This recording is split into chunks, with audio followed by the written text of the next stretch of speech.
Well welcome students. मैं doctor Ashutosh Meena, assistant professor लोक प्रशासन, राजकीय महाविद्यालय आबू रोड से।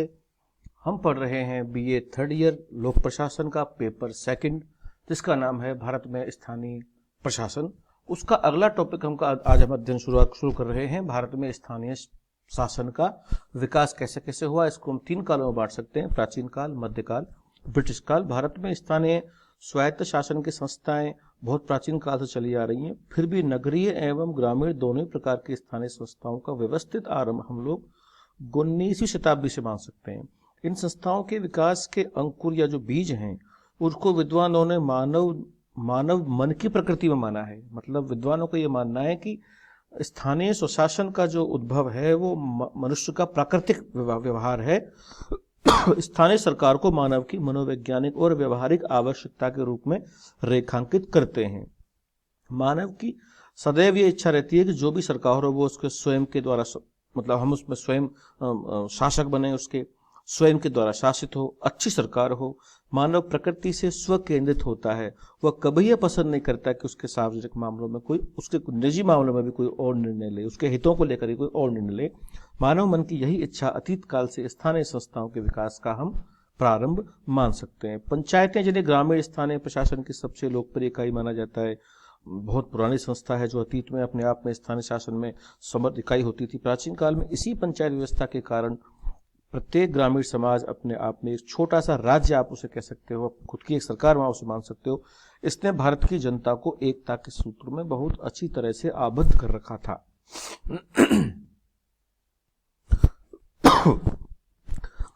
प्राचीन भारत को की बात अगर करें तो नगरीय प्रशासन के विद्वान होने का कोई उल्लेख नहीं मिलता है। मेगस्थनीज ने 3री ईस्वी पूर्व भारत के एक नगर के शासन का अपने विवरण में उल्लेख किया है। उस विवरण से पता चलता है कि प्राचीन काल में नगरीय शासन की 5-5 सदस्यों की 6 समितियों में विभाजित किया जाता था। यानी नगरीय शासन की पहली समिति के सदस्यों का कार्य था औद्योगिक हस्तकलाओं से संबंधित कार्य करना। दूसरी समिति के उनका कार्य था कि विदेशियों के स्वागत सत्कार का कार्य करना। तीसरी समिति का जिम्मेदारी थी जन्म और मृत्यु के अभिलेख को संधारित करना। चौथी समिति व्यापार और वाणिज्य का निरीक्षण करती थी। इस समिति के लोग बांट और माप भी सूचित करते थे। 5वीं समिति निर्मित वस्तुओं का निरीक्षण करती थी। 6ठी समिति बिक्री की हुई वस्तुओं के मूल्य का 10वां भाग बिक्री कर के रूप में वसूल करती थी। ऐसा मेगस्थनीज ने वर्णन किया है।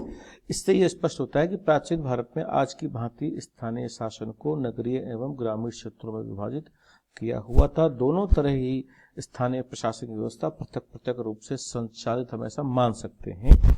वैदिक युग में भी जब नगरों का कोई विशेष स्थान नहीं था तो ग्रामीण शासन ही अधिक महत्वपूर्ण था। गांव की पंचायतें, जो गांव के लोगों के द्वारा संगठित होती थी, प्रशासकीय और न्यायिक कार्यों का निष्पादन करती थी। कौटिल्य के अर्थशास्त्र की हम बात करें तो कौटिल्य ने इसके बारे में, कुछ स्थानीय संस्थाओं के बारे में कुछ वर्णन किया है।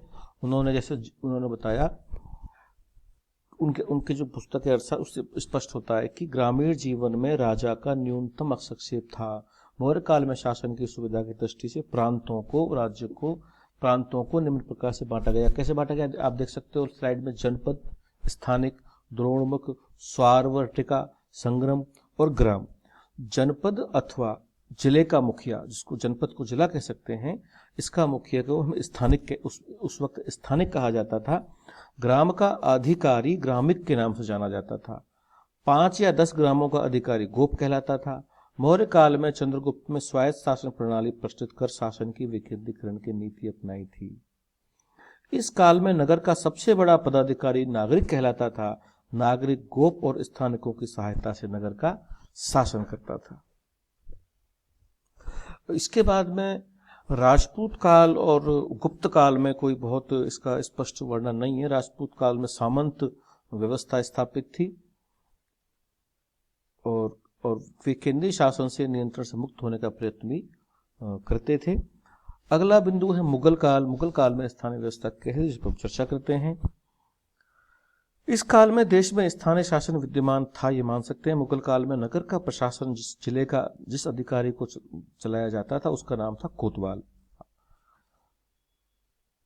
कोतवाल का कार्य क्या था? पुलिस संबंधी, जैसा आज भी आप देखते हो कोतवाल का कार्य क्या होता है। कोतवाल पुलिस संबंधी मामलों, दंड व्यवस्था, वित्तीय मामलों में सर्वोपरि सत्ता रखता था, क्षेत्र में शांति और व्यवस्था बनाए रखता था, अपराधों का पता लगा, कुल मिलाकर के लॉ एंड ऑर्डर का ये काम करता था, सामाजिक कुरीतियों को मिटाने का भी कार्य करता था। इस स्थानीय मामलों में निष्पादन के लिए वो ही उत्तरदायी था। ग्रामीण स्थानीय प्रशासन के क्षेत्र में इस काल में गांव शासन की सबसे छोटी, गांव जो थी वो सबसे छोटी इकाई मानी जाती थी, जिनका प्रबंध पंचायत करती थी। गांव के 3 महत्वपूर्ण अधिकारी होते थे। मुकद्दम, जो गांव की देखभाल करता था। चौधरी, पंचायतों की सहायता से झगड़े, आज भी आप देख सकते हो इसका अवशेष कहीं ना कहीं हमको गांव में देखने को मिल जाते हैं। पटवारी, राजस्व वसूली करता है, पटवारी आज भी राजस्व की वसूली करता है। सुरक्षा की दृष्टि से वहां पे चौकीदार भी होता था। इसी मुगल काल की चर्चा करें तो आईने अकबरी एक किताब है जिसके लेखक हैं अबुल फजल, गलती से अट्टा टाइप हो गया है, अबुल फजल ने भी इनका वर्णन किया है।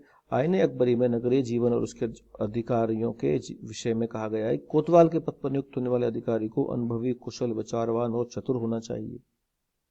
कस्बों में मोहल्ला टोली का गठन होना चाहिए, जिसे मोहल्ले में परस्पर सौहार्द बनाए रखें। गुप्तचर भी उस टाइम पे होते थे।